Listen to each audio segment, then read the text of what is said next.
Então, eu não fiquei com mágoa. Eu também achei estranho a minha saída, porque naquele momento eu era titular absoluto, né? Eu estava com números muito bons naquele Campeonato Paulista. A gente foi para a semifinal novamente, que nem o ano anterior. Mas eu entendi, quando o Alexandre veio falar comigo, o Cuca queria utilizar um pouco mais o Cleiton Xavier, e eu acho que talvez se eu ficasse lá, talvez o Cleiton não teria tantas essas oportunidades, como não estava tendo. E o Cuca queria 2 jogadores do Cruzeiro, que era o Fabrício e o Fabiano, os 2 laterais. E quando eu cheguei lá no Cruzeiro, o Toninho, que é um cara que faz o scout, que pede jogadores, que analisa os jogadores, quando chegaram para ele, falou: Toninho, o Palmeiras está querendo 2 jogadores nossos, Fabiano e Fabrício, a gente está querendo liberar, só que a gente pode pegar um jogador de lá. Quem que você indica? Aí passou uma lista, e eu não estava nessa lista, né? Eu não estava na lista. E daí quando o Toninho falou, não, vamos pedir o Robinho. Aí os caras falaram, não vai liberar. Aí ele pediu. Chegou até o Alexandre falou com o Cuca falou, não, pode liberar então. Eles querem o Robinho, então libera, e eu quero os 2 lá. E foi muito fácil, o Alexandre Matos me ligou, falou, e aí? Eu falei, não, eu vou na hora, o Cruzeiro é um grande clube também, né?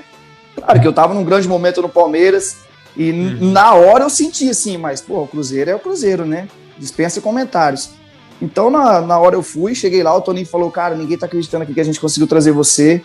É uma coisa inacreditável que o Palmeiras acabou liberando, e tá muito feliz, eu fui muito bem recebido lá, sabe? Até consegui o Lucas ir junto, né? Sim, o Lucas, que também era recém-capitão no Palmeiras, ele foi o capitão só não foi na final porque o Zé Roberto acabou entrando, mas ele foi praticamente o ano de 2015 todo.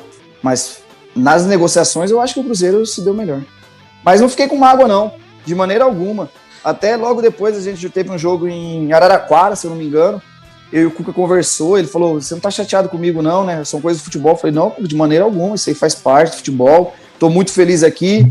Pude, na minha visão, assim, conhecer o melhor treinador que eu trabalhei até hoje, que foi o Mano, que também foi um marco muito grande na minha vida, tática, sabe? Como jogador, me ensinou muitas coisas da parte tática, que me ajudou muito porque eu venho vivendo hoje, porque eu vivi lá no Cruzeiro, no próprio Grêmio. Então, para mim, foi muito bom. Fui campeão 2 vezes, apesar do Palmeiras também ter sido campeão brasileiro, né? Mas para mim foi maravilhoso. Pô, Robinho. Agora falando sobre o Cruzeiro, você viu anos de glória no Clube Celeste, conquistou a Copa do Brasil, mas você esteve naquele ano do rebaixamento, no fatídico rebaixamento. Era um elenco recheado de craques. Você, Thiago Neves, Dedé, Fábio, eram inúmeros, era. É difícil citar alguns só. O que você acha que existiu para mim? Muitos falaram que tinha uma racha no elenco, rumores que saem notícias, tinha uma racha no elenco, o grupo se dividia, que até muitos falaram que tinha uma panela. Mas eu queria saber de você o que realmente existiu para aquele grupo. Olha, essa é uma pergunta que eu me faço assim todos os dias. Hoje eu estava assistindo aqui o esporte agora e eu vi a tabela do Brasileiro e eu vi o Grêmio. Cara, e até comentei com o meu amigo que está aqui comigo aqui na minha casa. Falei assim, cara, é possível que o Grêmio caia. Aí ele, não acredito. Eu falei, cai, velho, nós caímos. Quem diria que a gente ia cair? Eu olhava para a tabela e falei, não, nós não vamos cair. Não vamos, parece que não deu uma ligada assim, não, a gente não vai cair.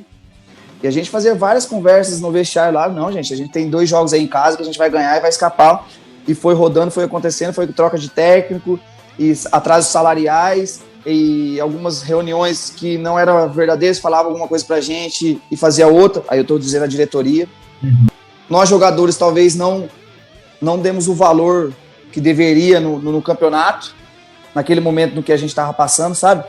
A gente acreditava que ia sair pela qualidade do time, e a qualquer momento a gente venceria os jogos. Eu acho que isso também atrapalhou muito.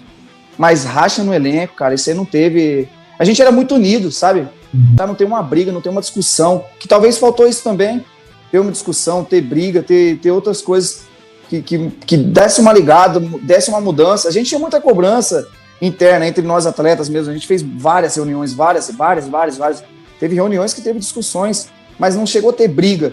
E elenco rachado. Olha como era o começo do ano, para você ver o Fred, por exemplo, as brincadeiras que ele fazia o tempo todo, viralizou. Então, nosso time era muito unido. Só que se você for perceber, o time que começou 2019, o time que começou 2019 e o time que acabou 2019, se você for ver, é time talvez que briga por rebaixamento, sim, no campeonato da Série A. Eu digo os jogadores que jogaram, entendeu? Tava lá, todo mundo tava, só que o Rodriguinho acabou machucando, o Rafinha saiu, o Lucas Romero saiu, o Lucas Silva saiu. São jogadores que não eram titulares, mas era quando saiu um titular, era o primeiro reserva que entrava e fazia diferença também. Então, subiu muitos jogadores da base que talvez não estivesse preparado para assumir aquele posto de titular do Cruzeiro, num brasileiro de Série A, numa competição tão difícil e na zona de rebaixamento. Eu acho que isso pesou também. Então, muita gente fica falando, o elenco rachado, os jogadores brigaram com o Rogério, só que ninguém tá olhando o elenco certinho como foi. Porque o elenco que começou em 2019, a gente foi o segundo da Libertadores. A gente estava na semifinal da Copa do Brasil até o Mano sair. Só que depois houve muitas mudanças. Muitos jogadores foram saindo. Só que ninguém tá vendo isso aí. Então, a zaga titular nossa era Dedé e Léo. Reserva era Manuel, e o Manuel saiu. Sim. Acabou jogando o Kaká e o Fabrício Bruno, que hoje tá no Bragantino, fazendo um grande campeonato, mas naquela época talvez não estivesse preparado para assumir a titularidade do Cruzeiro, sabe? E o Kaká tinha recém subido da base. Foi os dois que terminou jogando. Volante foi o Ederson, que está hoje na Fortaleza, fazendo um campeonato espetacular. Mas naquele momento ele assumiu a titularidade como um dos melhores jogadores do nosso, mas talvez não estava preparado também, sabe? Então teve muitos jogadores que acabou entrando, que ninguém está vendo, que estão falando. Chegaram alguns jogadores que talvez não rendeu o que era esperado, que veio no meio do campeonato, que foi apostas de outros lugares, que não rendeu. Então, não foi bem o elenco que começou que acabou. Foram acontecendo algumas trocas que na minha visão, pesou muito, que jogadores talvez não estivessem preparados para aquela responsabilidade. E eu falo, a falta de pagamento salarial é uma coisa que atrapalha muito. Teve muitas vezes ali, teve menino da base que estava pedindo dinheiro emprestado para poder pôr gasolina para ir pro treino. Essas coisas não saem, eu também nem gosto de ficar falando disso, sabe? Aconteceu, só que nós tivemos várias reuniões. Vai pagar o salário agora. Não pagou, até hoje eu não recebi. Entendeu? Setembro, outubro, novembro eu não recebi do Cruzeiro 2019. Tô até agora, 13º férias, essas coisas não preciso nem falar, sabe? E pesa, não tem como falar que não vai pesar. Faz a diferença. Talvez para mim, naquela época lá, não fazia diferença. E não me atrapalhou. Mas para outros atrapalha. Tem gente que não tem um plano de carreira, de guardar a parte financeira para o que pode vir a acontecer. Tem menino que estava subindo da base, talvez não tinha condição de ter guardado um dinheiro para sustentar 3, 4 meses. Como a gente ficou, pagar aluguel e comida e filho na escola e esse monte de coisa. Isso vai atrapalhando. Tinha dia que a gente chegava para treinar lá e no vestiário as perguntas dos meninos eram: e o salário? Falaram que vai sair hoje. Aí vinha o Fábio: não, sexta-feira. Chegava sexta-feira, e aí, Fábio? E aí, Edilson? Edilson era um cara que cobrava muito a diretoria. E aí, Edilson? Não, vai sair segunda. Os caras falaram pra gente a segunda. Chegava a segunda, vai sair quinta. Sabe? E isso vai mexendo. Tinha jogos lá que os caras nem pensavam no jogo. Pensavam só, será que tá na conta? A gente indo dentro do ônibus pro estádio e os caras olhando o extrato bancário pra ver se tinha caído. Isso aí atrapalha muito. É o Cruzeiro, a camisa pesa, mas os outros times agora não tem mais isso. Acabou isso no futebol brasileiro, que só a camisa vai manter. Não fica mais. Hoje em dia tá muito difícil.